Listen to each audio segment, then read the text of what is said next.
So, hallo liebe Leute, hier sind wir wieder. Herzlich willkommen beim Scooteria Channel. Ja, wir haben es euch schon angedroht. Wir sind heute wieder im Werkstattbereich und es geht weiter mit den Umbauarbeiten.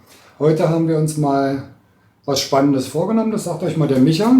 Wir haben uns heute vorgenommen, die Variomatik von BGM als Komplettkit zu verbauen mit Riemen, neuer Andruckscheibe und so weiter.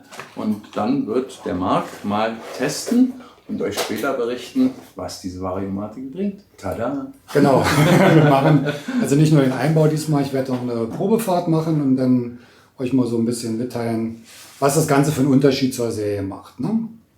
Alles klar, na dann los! Auf geht's! So, Vario-Deckel abnehmen haben wir ja schon ein paar Mal gemacht jetzt. Ja, so manche Sachen wiederholen sich jetzt ein bisschen. Genau. Aber wir wollten ja die Einfahrphase mit der Serie machen, einfach nur um auch einen Vergleich zu haben. Es wäre nicht notwendig, man kann das gleich machen.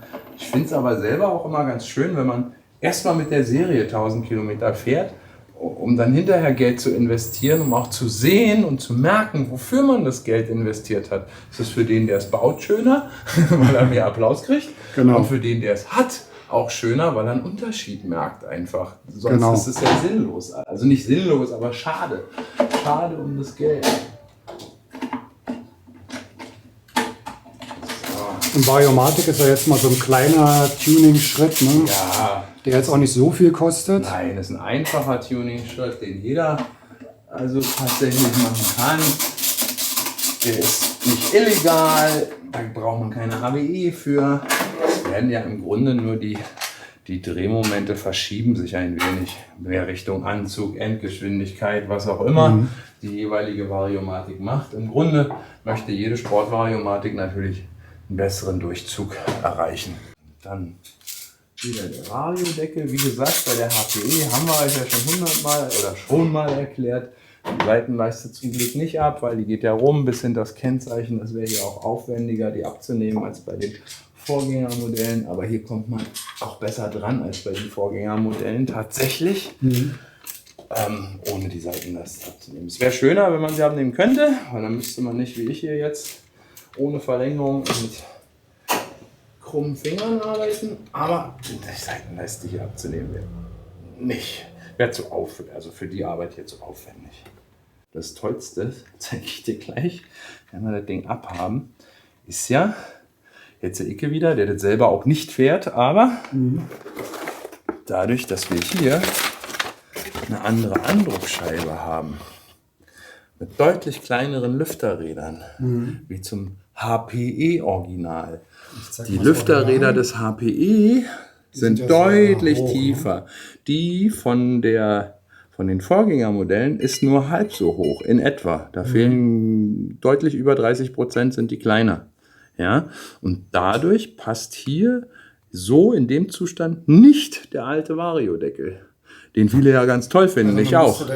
Aber wenn man vorne das bei der BGM, hast du es automatisch und kannst den alten Vario-Deckel wieder aufschrauben, hast den Metalldeckel Diese da hinten. kleineren Lüftungsräder reichen auch aus. Reichen die vollkommen Kühlung da drin. Reichen voll. Also die hier sind sehr klein, aber auch das zeigt ja, die Jungs vom BGM machen ja wirklich, kann man nicht anders sagen, das ist schon hochwertiges Material.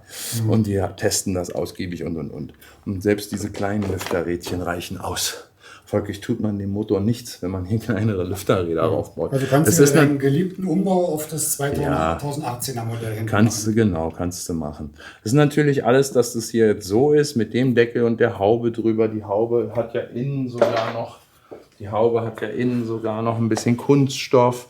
Das ist auch den Euronormen geschuldet, weil die ja nicht nur was über Abgase aussagen, sondern auch über Kontrollsysteme, Geräusche, Emissionen. Und natürlich ist das Ding leiser als die alte. Das ist ganz klar. Ja. Ich kann euch ja mal kurz zeigen, was hier alles drin ist. Hier ist jetzt noch ein Zettel mit der Teileauflistung, wo ihr also genau seht, wo müssen jetzt welche Zwischenringe reingebaut werden. Alles sehr übersichtlich, kann man also nichts verkehrt machen. Und was ganz schön ist, wie gesagt, auch ein Komplettset, da ist sogar der Riemen mit dabei, ein neuer. Das ist ein Kevlar-Riemen, Polini, Gewichte mit bei, Unterlegscheiben, also wirklich alles, was man für den Umbau benötigt. Und viel verkehrt machen kann man nicht, dadurch, dass halt auf der Zeichnung alles genau dargestellt ist, wo welche Unterlegscheibe hinkommt.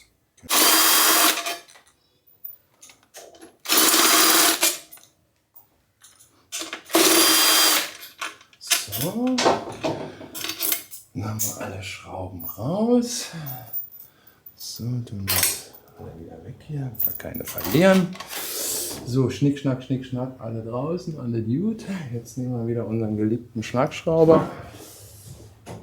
So. Natürlich gibt es dafür auch ein Haltewerkzeug, ganz klar. Ja? Dass man das auch ohne Schlagschrauber machen kann. Das braucht man dann natürlich, sonst funktioniert der ganze Spaß. Aber wenn man öfter mal selber zu Hause schraubt, dann macht so eine Anschaffung eines Kompressors echt Sinn. Scheibe wieder, ganz wichtig. Ja, ne? Weil hier ist das Lager für die Hauptgetriebewelle hier hinter. Ne? Hier ist ja die Kupplung hinter, die Hauptgetriebewelle. Und wenn du die Scheibe vergisst, dann klemmst du das Lager mit der Mutter. Deswegen ist die Scheibe wirklich wichtig. Ja? So, jetzt haben wir alles ab. Schwupps. Und da ist die Wege. So, Schnick, Schnack. Alles noch sauber, sieht gut aus. Ja. So. Mensch, ist ja noch fast wie neu. Ist ja fast neu. So, die Kupplungsglocke, das war das, was ich eingangs sagte, die Kupplungsglocke, ja, ein bisschen Abrieb drin. Das ist die Kupplungsglocke und die ist bei den Sportkupplungen deutlich leichter und deutlich besser feingewuchtet. Okay. Ja, also die Feinwuchtung bei der originalen, ist so eine Sache. Aber sie ist immer ausreichend, ja, solange man hier, wie erwähnt, nicht in die Hardware, auch für eine Tuning-Vario, ja, für die Seele okay, technisch notwendig, fraglich. Aber auch hier wieder auf der Rennstrecke macht es sicherlich eine Zehntelsekunde aus. Wo wir ja alle nicht fahren. Ja, genau. So. Schraubs. Mutter, Klang, Lüfterrad. Die berühmte Anlaufscheibe, die Höhe des Riemens beeinflusst. Ne? Weil da mit dieser Scheibe wird ja der Abstand korrigiert oder ausgeglichen oder verändert. Ja? Das ist jetzt die Besonderheit auch bei der BGM, da haben wir nämlich 2 Scheiben. Genau, und das ist auch so eine ganz alte Tuning-Maßnahme, mehr oder weniger. Also Optimierung, Tuning würde ich es jetzt nicht nennen, Optimierungsmaßnahme. Die Scheiben gibt es in verschiedenen Dicken, dadurch kann man die Abstände verändern hier. Dadurch kann der Riemen höher oder tiefer wandern einfach. Ja? Gibt es auch diesen berühmten Edding-Test, wo man gucken kann, wie weit geht der nach außen. Nimmt man jetzt einfach ein Edding, malt hier einen Strich drauf, baut das all wieder zusammen, fährt eine Runde, baut das auseinander und dann kann man genau sehen, wo der Edding-Strich also weggerubbelt ist. Dann siehst du, wie hoch dein Riemen geht und kannst also mit diesen Scheiben, kann man dann, wenn man das mal zu Hause experimentieren will, ich will ja nicht jetzt technisch groß erklären, sondern kann man dann echt mal machen, das ist ganz witzig. Verschiedene, kannst du eine zweite von der dünnen nehmen. Was dann passiert einfach. Könnt ihr ja mal in den Kommentaren schreiben, habe ich gemacht, das und das passiert. Okay, so. Bin ja gespannt, wer das gemacht hat. So, Kupplung ist immer nur raufgesteckt, die kann man auch nicht drin lassen. Mich nervt nur der Riemen. So, dann nehmen wir die alte Vario hier raus, die Originale. Da fallen uns natürlich alle Rollen und Dings entgegen. Hier auch mal ein Hinweis zu einer Serienvariomatik. Ja? Es gibt Serienrollen, die auf einer Seite offen und auf einer geschlossen sind. Es gibt auch zweimal geschlossen. Bei dieser Variante, Serienrollen, wenn ihr das mal macht, es ist immer wichtig, weil das sieht man öfter, dass diese Rollen alle in die gleiche Richtung eingebaut werden. Nicht eine so rum und die daneben. Also nicht eine so rum und die daneben so rum. Ja, das ist scheiße. Die Öffnung, ganz einfach zu merken, die Öffnung muss immer in Laufrichtung. Laufrichtung ist so, ne, der Motor dreht gegen den Uhrzeigersinn in dem Fall. Ne, war klar, Vortrieb muss so rumdrehen. Man muss ja nur denken, wie ist der Antrieb, dann weiß man, wie rum das Ding dreht. Und die Dinger müssen immer in Laufrichtung, also mit so rumdrehen. Heißt, müssen so rum da rein und nicht so. Also Öffnung nach rechts. Ja, genau, schafft tatsächlich kleine Zickereien, wenn man das verkehrt macht. So, wir müssen jetzt nicht drauf achten, weil wir lassen die ja eh draußen. Ching, ching, ching. Hier darin. So. Und die kann man jetzt wunderbar mitnehmen. Gleitbuchse. Wird da ja auch eine neue bei sein. Ja. Und dann ist gut. Eine wahre Schomatik. So, dann kann man sich das hier drinnen mal kurz. Hier gibt es nicht viel sauber zu machen, das ist ja bam. Ne, bei Älteren oder wenn man das dann regulär im Wartungsrhythmus hast, den Abrieb vom Riemen, also hauptsächlich vom Riemen natürlich, hast den gesamten Abrieb hier drin oder eigentlich nur vom Riemen. Und das muss man oder sollte man dann auch richtig sauber machen. Ne?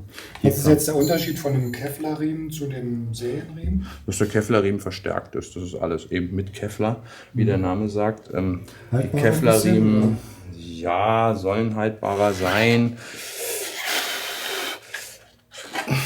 Ja, ein bisschen haltbarer sind sie. Ja, ein bisschen haltbarer sind sie. Ja, das ist definitiv der Fall. So, hier kann man dann auch sehen, die Kevlar-Riemen sind ja keine Originalen, haben auch keine Laufrichtung. Bei den Serienriemen immer darauf achten, dass die Pfeile, auf dem die Riemen haben Pfeile, dass die in Laufrichtung eingebaut werden. Ne? Ist ja Laufrichtung. Genau. Ne? Und nicht, weil man könnte den ja genauso gut andersrum einbauen. So. Der kommt auch neu. Wunderbar. Klick, klack.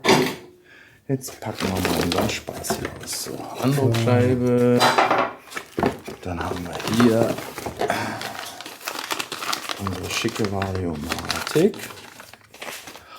Klick, klack. Da haben wir die Laufbuchse.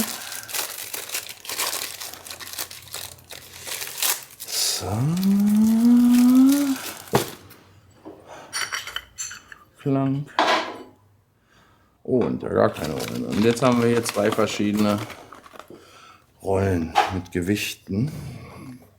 Stehen die, wenn wir Glück haben, stehen die drauf? Ja, steht drauf, sonst würden wir es auswiegen. Steht auch 11,5. Ja, mit einer Feinwaage auswiegen. Und 13,5. So, und jetzt, welche soll man nehmen? Die 13,5. Genau. Ich würde es auch immer tatsächlich, klar, oben für mehr Endgeschwindigkeit, weniger Gewicht, für mehr Anzug. Kann man aber so pauschal auch nicht sagen, weil es immer in Abhängigkeit ist auch des Fahrergewichts. Das ist ganz entscheidend. Wir haben 40, gerade bei den Mädchen, wir haben 48 Kilo Fahrer, wir haben aber auch 148 Kilo Fahrer. Und ja? die kommen nicht mehr weg mit dem kommen ja nicht mehr weg. Nein, also von daher muss man da auch ein bisschen gucken, was bin ich oder was ist der Kunde für ein Typ. Willst du jetzt damit vornehmen sagen, dass ich fett bin? Oder was? So der unauffällige Griff. Du hast gesagt 130 Kilo? Ich nehme bei dir dann doch mal lieber die 13,5 Gramm. So. Ja Leute, seht ihr, das gibt es hier umsonst noch. Ja, und hier haben wir ja nichts. Ne? Also hier gibt es keine Einbaulage. Kann man nichts verkehrt machen. Kann man gar nichts verkehrt machen. Gibt ja dann bei der Qualität jetzt von den Rollen selber auch Unterschiede, dass die besser halten oder weniger abnutzen oder so? Weil die müssen also die werden, ja klar, die werden ja regelmäßig, nach Wartungsintervallen werden die alle 10.000 getauscht. Gilt auch für die Tuning-Rollen. Also ob das jetzt von Malossi, BGM oder wem auch immer ist. Die werden genauso. Die Malossi unterliegen manchmal also das ist meine Erfahrungswert, einem leicht höheren Verschleiß, aber das ist absolut verschmerzbar. Das ist nicht, dass die vorzeitig eckig werden. Die werden dann einfach eckig, weil die wandern ja hier so rum die ganze Zeit, ne? Genau. Und werden dann halt an einer Stelle irgendwann eckig. Genau, und dann muss man die austauschen. Und das macht man halt im Zyklen von 10.000 in der Regel. Und da ist es, ich weiß, dass es gibt ein paar Rollen, ich will jetzt nicht auf Hersteller eingehen, aber es gibt ein paar, die klappern halt so ein bisschen. Damit muss man dann auch leben. Also ich würde tatsächlich empfehlen, wenn man jetzt nicht eine komplette Vario, sondern sich nur Tuning, also leichtere, andere Rollen holen will, kann man Serienrollen nehmen aus verschiedenen Modellen. Da muss man mal ein bisschen recherchieren. Da gibt es auch verschiedene Gewichtsklassen innerhalb der Vespa-Modelle. Ja, da kann man natürlich mit den Gewichten arbeiten. Ob man sich jetzt Polini, Malossi oder sonstige Rollen da reinmacht, immer daran denken, umso leichter, umso eher neigt das auch zum Klappern, in der Serien-Vario speziell. Ja. Das ist dann halt ein Geräusch, mit dem man leben muss, teilweise. Und ansonsten tatsächlich wenn man jetzt nicht diesen ganzen Aufriss mit Vario, und die hat ja auch eine andere Steigung, hier als das Seriending, das hat ja einen Einfluss auf das Drehmoment, in welcher Form der Riemen nach außen oder nach innen wandert. Und hier ist tatsächlich eine ganz billige Tuning-Variante, die Dr. Puli-Rollen, um die auch mal erwähnt zu haben. Das sind die normalen Rollen, ne? Und dann gibt es eine echt gute Alternative aus Korea, glaube ich. Kommt Dr. Puli, ja? Das sind keine Rollen, also sind auch Rollen, aber es sind so Käseecken. Ja? So, ja, die sehen lustig aus. Und die funktionieren jetzt so. Hier hast du auch wieder Einbaulage zu beachten. Ne? Siehst du. Ne? So, und die haben Folgendes. Die hier wandern ja durch Fliehkraft nach außen. Ne? Die rollen alle gleichmäßig. Dadurch hebt sich die Glocke an und dann größer, Riemen, hoch, runter. So, die hier bleiben bis zu einer bestimmten Drehzahl unten, weil die halt hier keine Rolle haben, gehen die nicht gleichmäßig auf, sondern halten die Drehzahl unten, also halten den Gang, könnte man sagen, genau, halten den Gang, also die Übersetzung, möglichst klein, ja, wie beim Fahrrad, kleine Übersetzung, schneller Antrieb, und ab einer bestimmten Drehzahl klappen die richtig aus. Und das gibt so einen Turbo-Effekt. Ja? Und das ist ganz witzig. Es ist wirklich witzig. Also das ist eine ganz, ganz einfache Tuning-Variante. Wenn man jetzt nicht so viel Geld hat, investieren kann, möchte, will, ist das eine ganz und echt passable. Die Dinger sind echt haltbar und kosten echt relativ wenig Geld. Also das ist so eine ganz einfache Nummer, ne, die man auch, und die kann man in jede Vario reinstecken, natürlich, klar. Das ist auch im Serienvario. Ja, genau, das ist es ja, dass man anstatt anderer Rollen, also wenn man andere Rollen nimmt, dann sage ich, probiert doch mal die Dinger aus. Wenn man jetzt nicht sagt, ich will aber gleich eine ganze Vario, was ja eigentlich schon Sinn macht, eine komplette Vario, aber sagt, nö, ich bastel hier mal selber rum und habe nicht ganz so viel oder will nicht, dann ist das eine tolle Variante. Da ist auch ein Zettelchen bei nach der Einbaulage, die ist für die Dinger echt wichtig. Ja, das steht hier auch alles drin. Ich will jetzt hier keine Dr. Puli-Werbung machen, aber hier sieht man, wie die eingebaut werden müssen, also dass man die nicht so rum einbaut oder so rum. Nein, da ist das nur zu beachten, sonst funktioniert der ganze Quatsch natürlich nicht. So, aber wir haben natürlich die noch elegantere Variante mit der Komplettlösung. Mit der BGM Vario, ganz genau. Ja, so, die gibt es für Small Frame, für Wide Frame, für alle. So. Achso, diese Axialspiele hier sind normal, ja. Das ist, wird auch oft gefragt. Ausgeschlagen, die Axialspiele sind völlig normal. So, gibt es natürlich auch Toleranzmesswerte und. Aber so, jetzt bauen wir unsere Vario ein. Setzen sie ein, klack. So, jetzt kommt die Geschichte mit der Riemen. So, gucken wir mal, ob der eine Laufrichtung hat. Aber hier ist kein Pfeil drauf, der hat keine Laufrichtung. Alle gut, dann bauen wir den einfach ein. Am sinnvollsten dazu die ein Stück andrehen. Am besten macht man vorher den Riemen drum. So, dann legt man die da rein. Ja? Hat den charmanten Vorteil, dass man den Riemen möglichst weit hier hinkriegt, nicht so nah, also dass hier ein bisschen Luft ist, damit man das alles vernünftig zusammenkriegt. Weil wenn der ganz unten liegt, das ist immer ein bisschen knirsch. Ne, reingedrückt, fertig. So, okay, haben wir drinne. Rollen haben wir auch drin, ja klar. Und jetzt haben wir unsere drei. Fährt die auch ohne Rollen? So, jetzt haben wir hier diese Zeichnung, die besagt. Sagt er uns was? Ja, das sind jetzt Nummern. Und zwar haben wir hier die 8 und die 9. Ja, genau. Und die 8. Ah, genau, aber welche sie gerne verbaut hätten. Ach, doch, das steht hier. Das ist die 1,0er und dann gibt es die 1,3er. Ja. Die 1,3er, die dicke kommt jetzt als Ach, nächstes. der will beide. Ja, stimmt. Der will beide und erst die dicke, dann die dünne. 1,3 und 1,0. Die sind gleich. Und die dicke, Die genau. ist dick.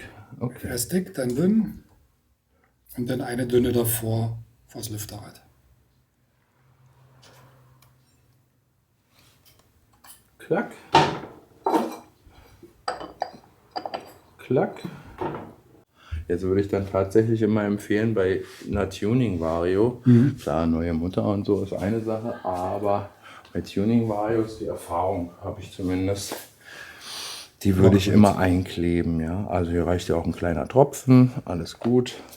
Aber die würde ich tatsächlich einkleben. Schon erlebt, auch bei Fofis Tuning-Varios löst sich die Mutter doch mal schneller. Deswegen immer neu. So, schnick, schnack, schnuck. So.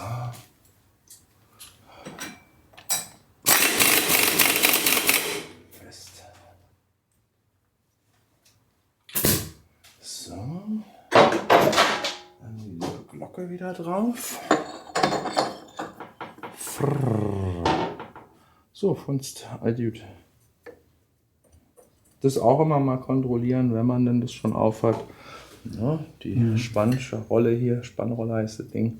Ne, manchmal sind die Lager ausgeschlagen oder irgendwas. Und dann erneuert man die einfach. Das ist auch kein teurer Artikel. So, dann haben wir jetzt alle Bauteile, die BGM gerne hätte, verbaut. All schick, all schön. Der Vario-Deckel wieder drauf. Lager kann man auch mal kontrollieren. Auch das bei der jetzt nicht, ist klar. Ne? Aber das muss ich natürlich ganz sauber drehen. Und da hast du dann bei älteren Fahrzeugen manchmal, dann knirscht es schon oder irgendwas. Ja? Dann nimmt man hier diese Sägering, den nimmt man raus, schlägt das Lager raus, presst ein neues ein und fertig. Auch ein Pfennigartikel. Aber das kann dann auch schon mal zu Geräuschen führen irgendwann. Ne? Das immer kontrollieren, dieses Lager. Und gut ist. So, und wieder rauf den Krempel.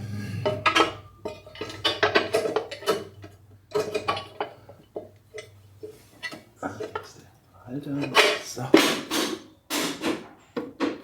Ablaufschläuche und die Führung für die Bremsleitung mit einhängen nicht vergessen.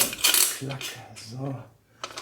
Hier kommt dann nachher der Deckel drauf. Dann haben wir sie, die erstmal fest, kommt schon mal dran.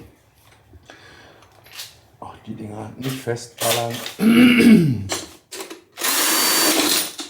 Ups. Drehmoment. Hier, wenn es geht, über Kreuz einmal anziehen. So, das geht jetzt hier nicht und dann ist schick.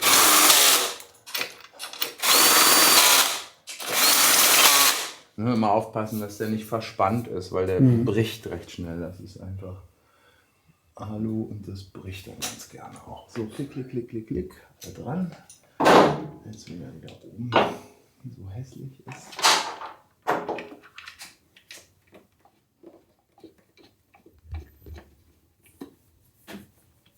Sehr gut.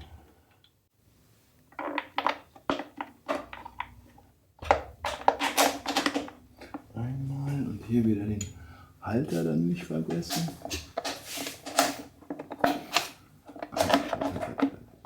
Doch, muss richtig sein. Ne?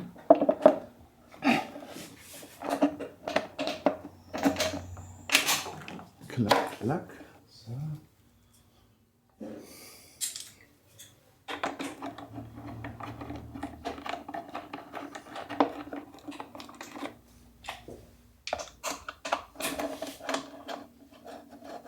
Fest, fest.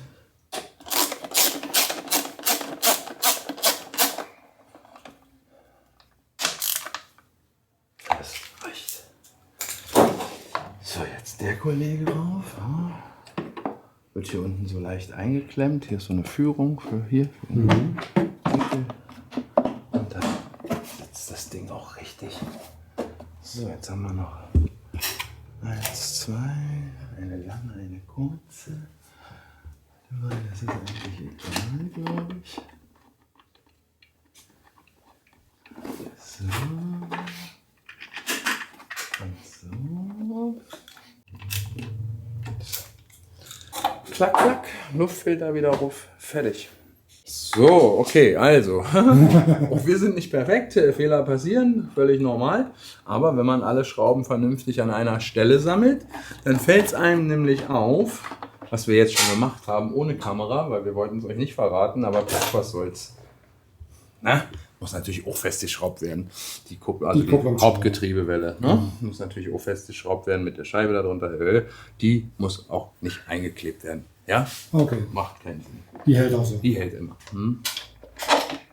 So, liebe Leute, das war's für heute mit dem Einbau der BGM Pro Variomatic. Vielen Dank. Vor allem. Pro vor allen Dingen. Pro Sport. Pro Sport. Das werden wir jetzt natürlich nochmal beim Fahrtest uns anschauen, wie das sich im Fahrverhalten äußert. Michael, schönen Dank, wie immer, für den nächsten Einbauschritt. Er hat schon wieder was auf dem Zettel, also ihr werdet uns wahrscheinlich noch öfter sehen. Vielen Dank und immer her mit den Projekten. Genau. Also ihr wisst Bescheid, meldet euch bei Micha, wenn ihr Fragen habt oder wenn ihr mal ein solches Projekt machen wollt. Guckt den Kanal, um euch zu informieren, was bringt, welche Vario, welcher Dämpfer, warum, weshalb, weswegen. Ja, das wird ja auch immer ganz hübsch erklärt, warum, welche Einstellungsmöglichkeiten. Bleibt dran. Alles klar, bis zum nächsten Video dann. Tschüss. Ciao.